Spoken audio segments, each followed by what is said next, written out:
আসসালামু আলাইকুম। আজকে আপনাদের সামনে একটা গল্প বলবো। এক মুস্তাফিজ, আইপিএল আর ৬,০০০ কোটি টাকার বিতর্কের গল্প। একদিকে বাংলাদেশের মুস্তাফিজুর রহমান, আর অন্যদিকে আইপিএল, বিশ্বকাপ আর হাজার হাজার কোটি টাকার হিসাব। এই পুরো বিষয়টা আসলে কিভাবে দাঁড়ালো, সেই বিষয়টা চলুন আজকে একটু বুঝে নেই। শুরুটা কোথা থেকে? দাবি করা হচ্ছে আইপিএলের আসন্ন আসরে যে নিলামটা হয়েছিল সেখানে কলকাতা নাইট রাইডার্স মুস্তাফিজুর রহমানকে কিনেছিল রেকর্ড ৯,২০,০০,০০০ রুপিতে। বাংলাদেশি ক্রিকেটারের জন্য এটা হয়তো সবথেকে বড় অর্জন হতে পারত, কিন্তু এখানেই গল্পটা একটা নতুন মোড় নেয়। ভারতীয় ক্রিকেট বোর্ড বিসিসিআই নিরাপত্তার কারণ দেখিয়ে মুস্তাফিজকে আইপিএল থেকে বাদ দিয়ে দিল। এবং এরপর যে কাহিনীগুলো হয়েছে সেগুলো আপনাদের কাছে আমি ধাপে ধাপে অনেকবারই তুলে ধরেছি। এবং সবশেষ বাংলাদেশ দল আইসিসি টি-20 বিশ্বকাপ আর খেলছে না। এই ঘটনাটা আন্তর্জাতিক ক্রিকেটে একটা নজিরবিহীন ঘটনা হয়ে দাঁড়িয়েছে। এরপর আসি বর্তমান পরিস্থিতিতে পাকিস্তানের প্রতিক্রিয়া নিয়ে। এখানেই এই বিষয়টা আরও জটিল হয়ে উঠেছে, কারণ বাংলাদেশ বাদ পড়ায় পাকিস্তানও ঘোষণা দিয়েছে যে তারা বিশ্বকাপে ভারতের বিপক্ষে কোনো ম্যাচ খেলবে না। এর মানে সবচেয়ে বড় ম্যাচ ভারত বনাম পাকিস্তান এটা আর হচ্ছে না। আর টাকার হিসাব, ভারতীয় সংবাদ মাধ্যম এনডিটিভির বরাতে যে দাবিটা এসেছে সেটা হচ্ছে ভারত পাকিস্তান ম্যাচ যদি না হয় তাহলে আইসিসির ক্ষতির পরিমাণ হতে পারে প্রায় ৫০ কোটি মার্কিন ডলার। বাংলাদেশি টাকায় যেটা দাঁড়ায় ৬,১২০ কোটিরও বেশি। এখানেই তুলনাটা আসে।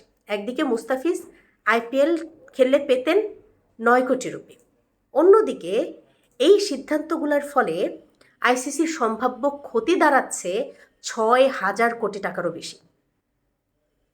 তো এই পুরো ঘটনা প্রবাহের অনেক অংশই দাবি আর পাল্টা দাবির উপরে দাঁড়িয়ে। সব প্রশ্নের এখনও স্পষ্ট উত্তর নেই, কিন্তু প্রশ্নগুলো খুবই গুরুত্বপূর্ণ। একজন খেলোয়াড়ের নিরাপত্তা নিয়ে যদি এত বড় বিতর্ক হয়ে ওঠে তাহলে আন্তর্জাতিক ক্রিকেট কতটা নিরাপদ? আর রাজনীতি, নিরাপত্তা আর অর্থ, এই তিনটার চাপে ক্রিকেটটা কোথায় গিয়ে দাঁড়াচ্ছে? এ তো গেল ঘটনা, টাকার হিসাব। মাঠের পারফরমেন্স তো আছেই, কিন্তু ক্রিকেট মাঠের বাইরে আরও একটা খেলা চলে, সেটার নাম হচ্ছে ক্রিকেটীয় কূটনীতি। আর এই খেলায় ভারত যে অনেক বছর ধরেই ছুরি ঘুরাচ্ছে এটা তো নতুন কথা নয়। আইসিসি নাকি ইন্ডিয়ান ক্রিকেট কাউন্সিল, এই প্রশ্নটা অনেকের মনেই আছে। অনেক ক্রিকেট প্রেমী মজা করে বলেন আইসিসি মানে আর ইন্টারন্যাশনাল ক্রিকেট কাউন্সিল না, আইসিসি মানে নাকি ইন্ডিয়ান ক্রিকেট কাউন্সিল। কারণ বৈশ্বিক টুর্নামেন্টে ভেন্যু নির্বাচন থেকে শুরু করে সময়সূচি, নিরাপত্তা সব কিছুতেই ভারত বাড়তি সুবিধা সবসময় পায়। এমন অভিযোগ বহুদিনের, খুব পুরনো।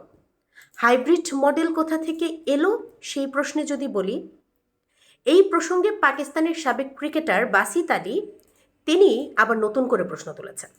তিনি মনে করিয়ে দিয়েছেন হাইব্রিড মডেল নামের যে ধারণা সেটা প্রথম এসেছিল ভারতের দিক থেকে। ২০২৩ এশিয়া কাপ ২০২৩ সালে এশিয়া কাপের আয়োজক ছিল পাকিস্তান, কিন্তু ভারত নিরাপত্তার অজুহাত দেখিয়ে পাকিস্তানে যায়নি, যার ফলে ভারতের ম্যাচগুলো শ্রীলঙ্কায় হয়। আয়োজক ছিল পাকিস্তান, কিন্তু তারা খেলেছে অন্য দেশে, শ্রীলঙ্কায়। ২০২৫ চ্যাম্পিয়ন্স ট্রফি একই ঘটনা ঘটে। ২০২৫ চ্যাম্পিয়ন্স ট্রফিতে ওই সেম এই টুর্নামেন্টেরও আয়োজক পাকিস্তানি ছিল, কিন্তু ভারতীয় দল রোহিত শর্মা, বিরাট কোহলিরা খেলেছে কোথায়? সংযুক্ত আরব আমিরাতে। এবারও নিরাপত্তার যুক্তি। বাসিত আলীর সরাসরি প্রশ্ন, এই জায়গাতেই তিনি খুব সোজা করে প্রশ্ন করেছেন। নিজের ইউটিউব চ্যানেলে তিনি বলেছেন যে আইসিসি এখন পাকিস্তান ক্রিকেট বোর্ডকে বলছে ভারতের বিপক্ষে খেলতে, নিজেদের অবস্থান বদলাতে অথবা আনুষ্ঠানিকভাবে চিঠি দিতে।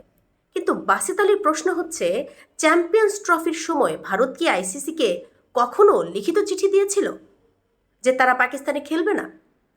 তিনি বলেন, আমি আইসিসির সবাইকে চ্যালেঞ্জ করছি, এই চিঠিটা আমাকে দেখান। এখানে দ্বিচারিতার অভিযোগ। একদিকে ভারত লিখিত চিঠি ছাড়াই ভেন্যু বদলে খেলতে পারে, অন্যদিকে পাকিস্তান বা বাংলাদেশ তারা যদি হয় তাহলে নিরাপত্তা নিয়ে যদি তারা প্রশ্ন তুলে তাদেরকে চাপের মুখে রাখা হয়। এখান থেকেই দ্বিচারিতার অভিযোগ উঠছে। যে গল্পটা একটু আগে বলছিলাম, সেই মুস্তাফিজ ইস্যুই বলেন, বাংলাদেশ নিরাপত্তার শঙ্কা বলেন, বিশ্বকাপ থেকে বাদ পড়ার দাবি, পাকিস্তানের ম্যাচ বয়কটের হুমকি, সব কিছুর কেন্দ্রে একটাই প্রশ্ন, নিরাপত্তা যদি সত্যিই কারণ হয় তাহলে সেটা সবার জন্য সমান নয় কেন? শেষ প্রশ্ন, ক্রিকেট কি এখনও শুধু খেলা, নাকি এখন এটা ক্ষমতা, অর্থ আর রাজনীতির একটা বড় মঞ্চ হয়ে দাঁড়িয়েছে? আর আইসিসি আসলে কার কথা শোনে? এ ব্যাপারে আপনার মন্তব্য অবশ্যই কমেন্টে জানাবেন। ধন্যবাদ।